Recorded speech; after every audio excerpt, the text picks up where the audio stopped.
এই মুহূর্তে নজর রাখবো আরজি করে লিফটে আটকে মৃত্যু হয় অরূপ বন্দ্যোপাধ্যায়। আরজি করে বিক্ষোভ এবিভিপি বা অখিল ভারতীয় বিদ্যার্থী পরিষদে। আমরা দেখতে পাচ্ছি সেই ভয়ঙ্কর মৃত্যু, মর্মান্তিক মৃত্যু, যেখানে ফুসফুস, প্লীহা থেকে শুরু করে অন্ত্র, তার পাঁজর, হাতের হাড় সমস্ত কিছু ভেঙে গিয়েছিল। ঘন্টার পর ঘন্টা ধরে আটকে ছিলেন লিফটে এবং তারপরে তার মৃত্যু হয়। তার প্রতিবাদে আজ আরজি করে এবিভিপির বিক্ষোভ। আমাদের আরও বিস্তারিত জানাবেন প্রতিনিধি সৈকত পাল। সৈকত, এই মুহূর্তে যে ছবি আমরা দেখতে পাচ্ছি, প্রচুর এবিভিপি সমর্থক তার রাস্তায় বসে প্রতিবাদ জানাচ্ছেন। কি চাইছেন তারা? তাদের সামগ্রিকভাবে একটা রিপোর্ট আমাদের সামনে তুলে ধরো।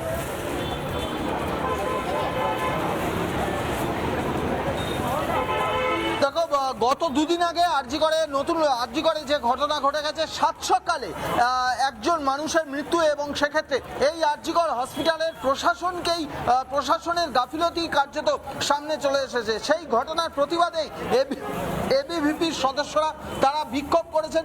এই মুহূর্তে এবিভিপির সদস্যরা তারা রয়েছেন হসপিটালের সামনে। সরাসরি তাদের সঙ্গে কথা বলে নেব, তারা কি বলছেন সরাসরি তাদের সঙ্গে কথা বলে নেব। আপনারা কিছুক্ষণ আগে আপনারা বিক্ষোভ দেখালেন, দুদিন আগে যে পরিস্থিতি, কি বলবেন? দেখুন, বর্তমানে দুদিন আগে অরূপ ব্যানার্জি বলে একজন মারা গিয়েছে লিফটের মধ্যে আটকে গিয়ে। তার বুকের হাড় পুরো ভেঙে গিয়েছে। এখানে আমাদের রাজ্য সরকার পুরো সিভিক ভলেন্টিয়ারের মতো এখানে কর্মচারীও নেই ঠিকঠাক হসপিটালে। আরজি কর এখন বাংলার সমাজের কাছে একটা আতঙ্ক হয়ে দাঁড়িয়েছে। আমরা জানি অভয়াও বিচার পায়নি এবং তার সঙ্গে সঙ্গে একটি 3 বছরের শিশু তার বাবাকে হারালো। আচ্ছা বলুন, এখানে কেউ তার ছেলেকে হারালো, কেউ তার বাবাকে হারালো, কেউ তার স্বামীকে হারালো। এখন দেখা যাচ্ছে যে এই যে আরজি হসপিটাল মানুষের কাছে একজন আতঙ্ক। মানুষের কাছে আতঙ্ক হয়ে গেছে নাকি আরজি কর হসপিটাল? এবিভিপির সদস্যরা তারা বলছেন। আরো একজনের সঙ্গে কথা বলবো। ঠিক 1.5 বছর আগে অভয়ার ঘটনা, তারপরে আবার আরেকটা মৃত্যু, সেই একই ঘটনাস্থল আরজি কর। পরিস্থিতি কি আদালতের নির্দেশের পরেও বদলায় না? পরিস্থিতি আদালতের নির্দেশের পরেও পাল্টায়নি। আমরা দেখতে পাচ্ছি আরজি কর মেডিকেল কলেজ থেকে শুরু করে কসবা ল কলেজ, বিভিন্ন জায়গায় পশ্চিমবঙ্গের যেখানে যত ক্যাম্পাস আছে সব জায়গায় এই তৃণমূলের হারমাত বাহিনী সাধারণ ছাত্রছাত্রীদের উপর যেভাবে অত্যাচার চালাচ্ছে, এর থেকে আমরা পশ্চিমবঙ্গের মানুষকে নিঃশ্বাস দিতে চাই।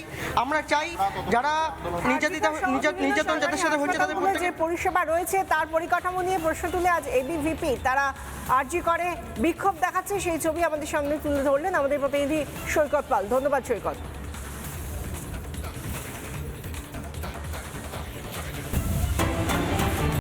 নানা ধরনের কন্টেন্ট দেখার জন্য লাইক করুন, শেয়ার করুন আমাদের ফেসবুক পেজ, সাবস্ক্রাইব করুন আমাদের ইউটিউব চ্যানেল। পাশাপাশি অন্যান্য ব্রেকিং নিউজের জন্য অবশ্যই চোখ রাখুন রিপাবলিক বাংলায়।